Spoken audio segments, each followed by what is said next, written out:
রবিন, বিশেষ মন্ত্রিসভার বৈঠক কি শেষ হলো কিনা, সে সাথে অর্থমন্ত্রী সংসদে ঢোকার আগে বাজেট নিয়ে কি বললেন?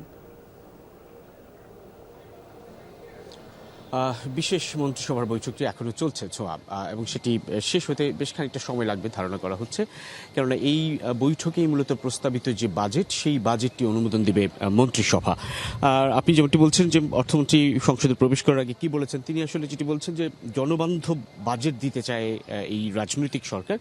দীর্ঘ প্রায় ২০ বছরের বিরতি শেষে মূলত বিএনপি নেতৃত্বাধীন সরকার বাজেট ঘোষণা করতে যাচ্ছে, যেটি দেশের ইতিহাসের ৫৫তম বাজেটও বটে। ৯,৩৮,০০০ কোটি টাকার প্রস্তাবিত যে বাজেটে জনগণের কে প্রাধান্য দেওয়ার কথা বলছে সরকার এবং অর্থমন্ত্রী, অর্থ পরিকল্পনা মন্ত্রী আমির খসরু মাহমুদ চৌধুরী। তিনি যেমনটি জানাচ্ছিলেন যে বিএনপির যে নির্বাচনী ইশতেহারগুলো ছিল, নির্বাচনী প্রতিশ্রুতি ছিল, যেমনটি হচ্ছে ফ্যামিলি কার্ড, কৃষি কার্ড কিংবা হেলথ কার্ড, সেই সব বিষয়গুলোকে এক ধরনের প্রাধান্য দেয়া, অর্থাৎ সাধারণ মানুষের যে নিরাপত্তা, অর্থাৎ সামাজিক নিরাপত্তা বেষ্টনীর আওতায় আনার জন্য বিএনপির যেসব কর্মসূচি, সেই সব কর্মসূচিকে প্রাধান্য দিয়েই ঘোষিত হতে যাচ্ছে এবারের বাজেট। এবং সরকার জনগণের উপর বাড়তি করের বোঝা চাপাতে চায় না।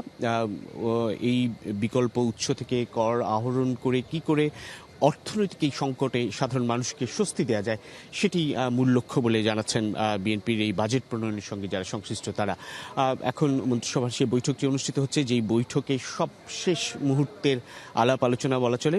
যে প্রস্তাবিত বাজেট, সেই বাজেটে কোনো সংযোজন বিয়োজন আছে কিনা সেসব নিয়েও আলোচনা হতে পারে। এবং আসলে এটির এই বৈঠকের সারাংশ আমরা পাবো কিনা এখনো বলতে পারছি না, এই কারণে যে মন্ত্রিসভার বৈঠকটি শেষ করে কেউ যদি বেরিয়ে আসেন তাহলে হয়তো আমরা জানতে পারবো আসলে এই মন্ত্রিসভার বৈঠকে কি কি বিষয়গুলো আলোচনা হয়েছে বা বাজেটের প্রস্তাবিত বাজেট নিয়ে তাদের লক্ষ্য কি।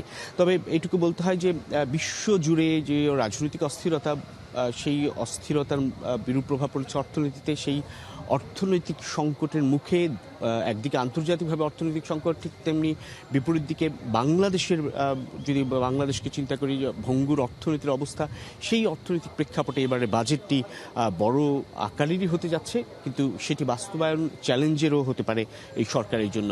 এবং নতুন রাজনৈতিক সরকার তাদের প্রথম বাজেট বলা চলে, ত্রয়োদশ জাতীয় সংসদে নির্বাচিত হওয়ার প্রায় ৪ মাসের মাথায় বাজেট ঘোষণা করতে হচ্ছে। এই বাস্তবতায় তারা আসলে সাধারণ মানুষের জীবন মানকে কি করে উন্নয়ন ঘটানো যায়, সেই লক্ষ্য নিয়েই এগুচ্ছে। এখন আসলে পুরোপুরি বাজেট ঘোষণা পরপরই আসলে জানা যাবে কোন কোন বিষয়গুলো নিয়ে তাদের মূল লক্ষ্য। তবে আপাতত এটুকু বলতে হয় যে শিক্ষা বা কর্মসংস্থানমুখী শিক্ষা, সেই লক্ষ্যটাকে এক ধরনের প্রাধান্য দেওয়া হবে। সাধারণ মানুষের স্বাস্থ্য, নিরাপদ স্বাস্থ্য, সেসবকে প্রাধান্য দেওয়া হবে।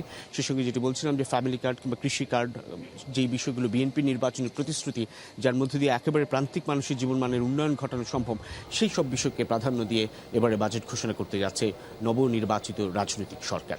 ছোঁয়া। অনেক ধন্যবাদ রবিন আপনাকে।